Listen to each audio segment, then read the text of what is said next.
कृषि वृषि भर्ती 2026 के विवादित परिणाम और विवादित क्वेश्चनों को लेकर किरोड़ीलाल मीणा जी से मुलाकात हुई। पूछा गया था कि तीनों के एक जैसे नंबर कैसे आए आपके, इन तीनों की जांच होनी चाहिए। वैसे बहुत से अभ्यर्थी ऐसे हैं जो 12th एग्रीकल्चर है ही नहीं उनके सब्जेक्ट ही। ऑनलाइन तैयारी, ऑफलाइन जैसा अनुभव कपिल सेठ के मार्गदर्शन में करें RAS, PSI, EO, RO और अन्य भर्ती परीक्षाओं की तैयारी बूस्टर एकेडमी के साथ। अभी डाउनलोड करें बूस्टर एकेडमी ऐप। नमस्कार, मैं अजय कुमार शर्मा और आप देख रहे हैं एजुकेशन नगरी। कृषि प्रवेशक जो भी एग्जाम हुआ था 18 अप्रैल को, दरअसल उसके चलते हुए अभ्यर्थी यहाँ मौजूद हैं जिन्होंने एग्जाम दिया था। दरअसल यह विवाद में आ चुका है।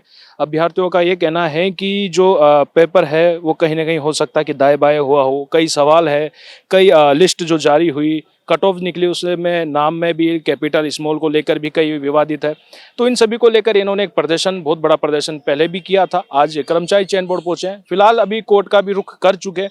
उन सभी एविडेंस और उन सभी को लेकर आज कर्मचारी चयन बोर्ड आए हैं। तो इनसे बातचीत करते हैं किस तथ्यों के आधार पर आज वो आलोक राज जी से अपनी बात रखना चाह रहे हैं और क्या अब तक उनकी स्टडी में अब तक क्या चीजें निकल के सामने आई। जी नमस्कार सर, कृषि वृषि भर्ती 2026 के विवादित परिणाम और विवादित क्वेश्चनों को लेकर आज हम सुबह कृषि मंत्री किरोड़ीलाल मीणा जी से मुलाकात हुई और इस भर्ती प्रक्रिया में विवादित क्वेश्चन भी रहे हैं। उसके लिए तो हम माननीय हाई कोर्ट की याचिका लगा चुके हैं। और बात करें क्वेश्चनों रिजल्ट के ऊपर, तो आप इसका जो परिणाम देखोगे तो एक एक परिवार में से 2-2 से 3-3 विद्यार्थियों का चयन हो रखा, एक परिवार से सेम नंबरों पर। मतलब वो भी नहीं है कि कैटेगरी में या कोई सेम माता पिता के नाम से हमें ये मामला था। इसके अलावा जब परिणाम जारी किया तो उसमें कुछ विद्यार्थियों के, देखो आप कैपिटल में नाम आ रहा, नंबर आ रहे कैपिटल लेटर में, कुछ का स्मॉल लेटर में आ रहा। तो ये आप देख पा रहे हो, एक एक घर से 3-3 विद्यार्थियों का सिलेक्शन हो रहा। तो आप ये भी देख सकते हो विवादित परिणाम में हर विद्यार्थी को शंका है। हमारी जो प्रमुख मांग है, बोर्ड कार्यालय से भी मांग है और SOG से भी मांग है। अभी हम सबके सब विद्यार्थी SOG कार्यालय जाएंगे, उसके बाद में ये जो पूरे डाटा है बोर्ड को भी उपलब्ध कराएंगे और साथ में SOG में भी जांच कराएंगे। हम ये नहीं करें कि ये विद्यार्थी फ्रॉड है या कुछ न कुछ किसी न कारणवश से लगे हैं, लेकिन हम ये करें कि आप ऐसे विद्यार्थी जो भी इस भर्ती में विवादित लग रहे हैं हमारे को, जिन पे शंका हो रही है, तो उनकी जांच आप जरूर करें। साथ में SOG कार्यालय में भी ये सब डाटा उपलब्ध कराए जाएंगे। काफी संख्या में ऐसे विद्यार्थी है जिनकी मांग, हम इनकी जांच, न्यायिक मांग की जांच करने के लिए हम आज यहाँ ज्ञापन दे रहे हैं। और मेरे साथ जितने भी तमाम विद्यार्थी है, हम सुबह कृषि मंत्री को देखे आए, आज अभी बोर्ड में, और उसके बाद में SOG कार्यालय में अपना रूप तैयार करेंगे। अगर बात की जाए संपूर्णता से कि अगर आप लोग कर्मचारी चयन बोर्ड आ रहे हैं, कोर्ट तक पहुंचे हैं, तो कुछ ना कुछ आरोप तो नहीं लगा रहे हैं, लेकिन हेरफेर जरूर हुआ है सर। तो क्या है, किस आधार पे हुआ है, कितनी चीज आपने इसमें पकड़ पाई हैं, वो सब चीज बताएं। सर, बोर्ड ने जो परिणाम जारी किया, पहले तो मैं विवादित क्वेश्चनों की बात करूंगा। 3 ऐसे क्वेश्चन थे जिनका आंसर पहले चेंज किया फर्स्ट आंसर की में, उसके बाद में इन्होंने जो पेपर बनाया, जिस एक्सपर्ट कमेटी को बिठाया, इजी से इजी क्वेश्चन हर कृषि विद्यार्थी प्रभावित है जिन्होंने इन 3 क्वेश्चनों का आंसर चेंज करके फिर परिणाम जारी किया। इससे पूरे राजस्थान के जो मेहनती विद्यार्थी थे वो चयन प्रक्रिया से बाहर हो गए। तो एग्जाम एक्सपर्ट कमेटी जो भी है, बोर्ड की हमारी मांग है कि जो क्वेश्चन, विवादित जो क्वेश्चन है, उन पर दोबारा कमेटी गठित की जाए और उन क्वेश्चनों के रिवाइज रिजल्ट, उन क्वेश्चनों पर वापस रिव्यू लिया जाए और फिर रिवाइज रिजल्ट जारी करके बिल्कुल जो विद्यार्थी मेहनती है उनके साथ खिलवाड़ ना करें। तो हमारी ये भी मांग है। और साथ में इस परिणाम के अंदर एक एक परिवार से 2-2, 3-3 विद्यार्थियों का चयन होना भी हमारे लिए देखो शंका का विषय। तो इन विद्यार्थियों की हम पूरी लिस्ट तैयार करके दे रहे हैं ताकि इन विद्यार्थियों की आप एक बार जांच करें। SOG में भी यही मांग रहेगी, हमारी सेम मांग SOG से भी यही रहेगी। कृषि मंत्री से भी हमने यही मांग रखी है। कृषि मंत्री ने भी हमें आश्वासन दिया है कि हम इस मांग को आगे तक पहुंचाएंगे और बिल्कुल जो भी मेहनती विद्यार्थी उनके साथ न्याय करेंगे।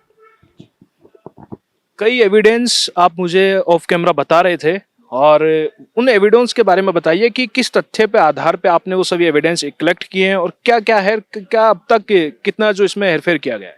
ये सर, सबसे पहले तो ये स्क्रीनशॉट लिया गया था। तो इनसे पूछा गया था कि तीनों के एक जैसे नंबर कैसे आए आपके, तो इन्होंने सबसे पहले ये पोस्ट ही हटा ली। तो सेकंड के दायरे में तो उस टाइम ही आ गए थे, इनका कोई जवाब भी नहीं था इस टाइम में। तो इन तीनों की जांच होनी चाहिए। वैसे ये सर एक ही परिवार से है, राम कुमार तेली, मनोज कुमार तेली, कोमल साहू, पर है एक ही, कोमल राठौर, राजकुमार राठौर और मनोज राठौर। इनके बाद में ऐसे बहुत सारी हैं जो एक एक घर से 2-2 निकले हैं, तो इनके बारे में भी जांच होनी। जैसे यहाँ पे लिखे हुए हैं। इसके साथ में जैसे रैंक 17 एंड 18 जो हैं, इनके आपस में लिंक मिल रहे हैं। जैसे रैंक 35 से मिल रहा है, रैंक 17 का, रैंक 18 का, फिर रैंक 68 का। तो इनके जिनके लिंक मिल रहे हैं ना, इनकी भी जांच होनी चाहिए। इसके साथ साथ में बहुत सारी कम्युनिटी है जैसे धाकड़ नागर, तो ये SOG को जांच करनी पड़ेगी कि इनमें कितने कजिन हैं, जैसे मामा बुआ मौसी, इनका हम पता नहीं लगा सकते, आप लगा सकते हो। तो इस मुद्दे पे भी हम जांच के लिए ज्ञापन देंगे। सर मैं एक्स सर्विसमैन हूँ और मेरे को जितना नॉलेज है, जो 3-4 अभ्यर्थी मेरे सामने आए हैं, वो बहुत से अभ्यर्थी ऐसे हैं जो 12th एग्रीकल्चर है ही नहीं उनके सब्जेक्ट ही, और वो इस एग्ज़ाम में पास होके और डीवी में टॉप रैंक में भी आ रहे हैं। तो वो जो अगर सर वो पहले ये चीज़ जांच होती तो कुछ अभ्यर्थी इस डीवी में और शामिल होते। उसके बाद में सर 3 या 4 एक्स सर्विसमैन ऐसे हैं जो बिल्कुल एक साथ एक ही जगह, इनके एक पॉइंट का भी फर्क नहीं है, इनके बीच में ना कोई सिविलियन है। और ये मैं भी 16 साल सेना में सर्विस करके आया हूँ, तो मैं इतना कह सकता हूँ कि ये चीज़ बिल्कुल भी पॉसिबल नहीं है। तो सर ऐसे बहुत से मुद्दे हैं जिनकी जांच होनी चाहिए, और हम आपके माध्यम से ये जो जितने भी अभ्यर्थियों के साथ गलत हो रहा है उसके लिए आवाज़ उठाने की हम यही आपसे रिक्वेस्ट कर रहे हैं सर। अब आखिर बात की जाए, कर्मचारी चयन बोर्ड आप आए तो आलोक राज जी से क्या बातचीत रहेगी या फिर भी बातचीत हुई है? अभी सर बातचीत हुई नहीं, हम सुबह से 12 बजे से यहाँ उनसे बातचीत करने के लिए वेट कर रहे हैं। शायद वो कहीं मीटिंग में बिजी हैं, तो उन्होंने ये आश्वासन दिया कि जैसे ही फ्री होंगे हम आपको उनसे मुलाकात करवा देंगे सर।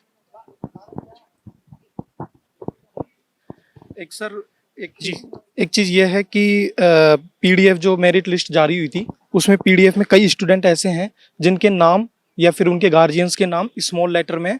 ये टेक्निकल मिस्टेक है या फिर ये क्या है, ये तो बोर्ड बता पाएगा। और हमारी ये मांग है कि एक बार इसको बोर्ड कमेटी है वो एक बार इसको स्पष्ट कर दें अगर, तो हमें संतुष्टि मिल जाएगी कि ये ऐसा कैसे पॉसिबल हो रहा है कि इतनी बड़ी मेरिट लिस्ट में कुछ स्टूडेंट्स के नाम है वो स्मॉल लेटर्स में है, बल्कि बाकी सभी स्टूडेंट्स के नाम कैपिटल लेटर में है। तो सर एक ये भी हमारा निवेदन है।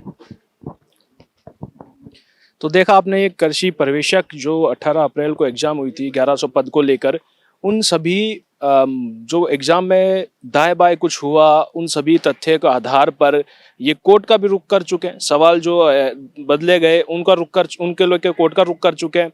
कुछ इनका ये कहना है कि कहीं सेम रैंक आना, यानी कजन ब्रदर का लेके भी सेम रैंक आना या बराबर, कई एविडेंस इनके पास है जिसमें बताया कि तीनों की रैंक सेम थी। उन सभी के आधार पर ये अब कर्मचारी चयन बोर्ड और एसओजी से निवेदन करना चाहते हैं कि जो भर्ती प्रक्रिया थी इसमें जांच जरूरी है, क्योंकि कई रैंक ऐसे शंकाओं में डाल देते हैं कि वास्तविकता में कहीं ना कहीं कुछ ना कुछ हुआ होगा। फिलहाल अब देखना ये कि कर्मचारी चयन बोर्ड द्वारा क्या अपनाया जाता है, क्या खुद कर्मचारी चयन बोर्ड चल के एसओजी जाता है या फिर ये लोग एसओजी जाते हैं, तो क्या कार्रवाई अब तक निकल के सामने आ पाती है, देखना ही है। जबकि किरोड़ी लाल मीणा ने इस पत्र को स्वीकार किया है, इनकी मांगों को स्वीकार किया है और आश्वासन दिया है कि जरूर इस पे एक जांच करी जाएगी।